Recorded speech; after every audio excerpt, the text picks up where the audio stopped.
Material was tabulated, the machines were set, and of course, the punch cards, by the millions, had to be printed, and they were printed exclusively by IBM, and the profits were recovered just after the war.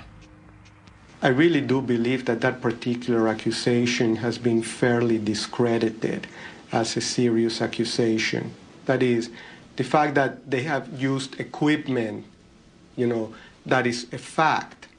But how they got it, how much cooperation they got, and any kind of collusion trying to connect dots that are not connected, I think that's the part that is discredited. Generally, you sell computers and they're used in a variety of ways, and you always hope they're used in the more positive ways possible. If you ever found out they are used in ways that are not positive, then you would hope that you stop supporting that. But do you always know? Can you always tell? Can you always find out? IBM would, of course, say that it had no control over its German subsidiary. But here on October 9th of 1941, a letter is being written directly to Thomas J. Watson with all sorts of detail about the activities of the German subsidiary. None of these machines were sold. They were all leased by IBM, and they had to be serviced on site once a month, even if that was at a concentration camp such as Dachau, Buchenwald. This is a typical contract with IBM and the Third Reich, which was instituted in 1942. It's not with the Dutch subsidiary. It's not with the German subsidiary. It is with the IBM Corporation in New York. As it happens, I know that story. I discussed it more than once with old Mr. Watson, and I was around at the time.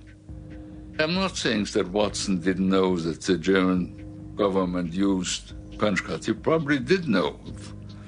After we had very few customers, Watson didn't want to do it. It was not because he thought it was immoral or not, but because Watson, with a very keen sense of public relations, thought it was risky.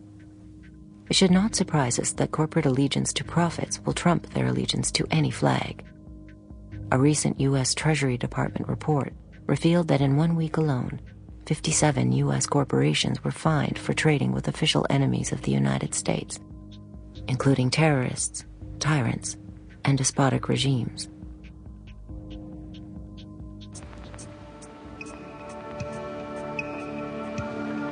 You can roughly locate any community somewhere along a scale running all the way from democracy to despotism. This man makes it his job to study these things. Well, for one thing, avoid the comfortable idea that the mere form of government can of itself safeguard a nation against despotism. For big business, despotism was often a useful tool for securing foreign markets and pursuing profits.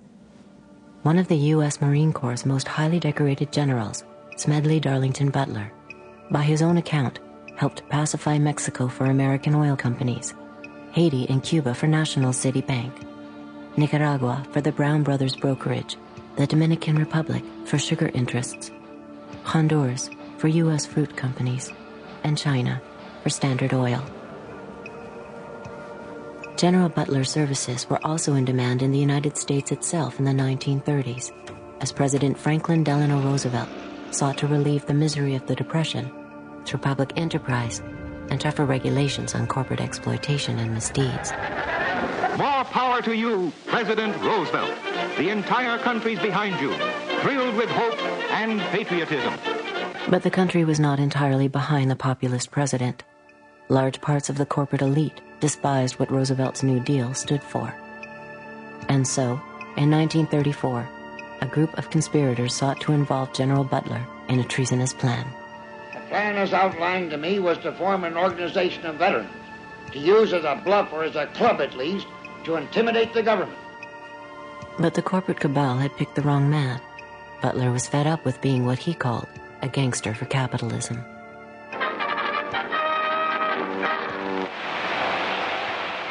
I appeared before the Congressional Committee, the highest representation of the American people, under subpoena to tell what I knew of activities which I believe might lead to an attempt to set up a fascist dictatorship. The upshot of the whole thing was that I was supposed to lead an organization of 500,000 men, which would be able to take over the functions of government. A congressional committee ultimately found evidence of a plot to overthrow Roosevelt.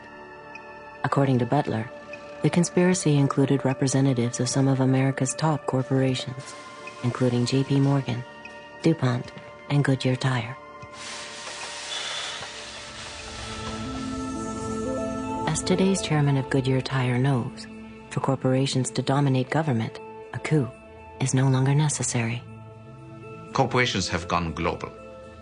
And by going global, the governments have lost some control over corporations. Regardless of whether the corporation can be trusted or cannot be trusted, governments today do not have over the corporations the power that they had and the leverage that they had 50 or 60 years ago. And that's a major change. So governments have become powerless compared to where they were before. Capitalism today commands the towering heights and has displaced politics and politicians as the new high priests and reigning oligarchs of our system. So capitalism and its principal protagonists and players, corporate CEOs, have been accorded unusual power and access. This is not to deny the significance of government and politicians, but these are the new high priests.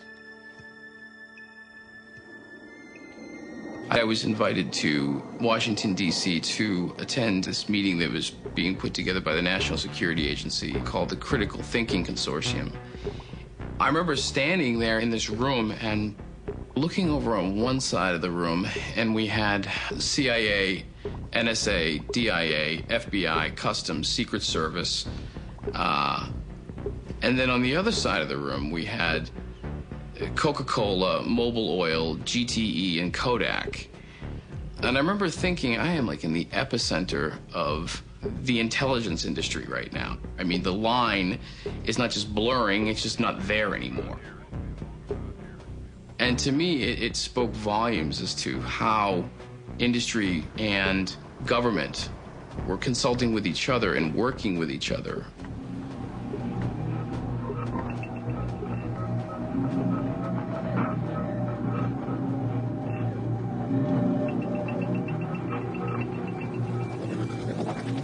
As 34 nations of the Western Hemisphere gathered to draft a far-reaching trade agreement, one that would lay the groundwork to privatize every resource and service imaginable, thousands of people from hundreds of grassroots organizations joined to oppose it. Canada's top business lobbyists and its chief trade representative discount the dissent in the streets.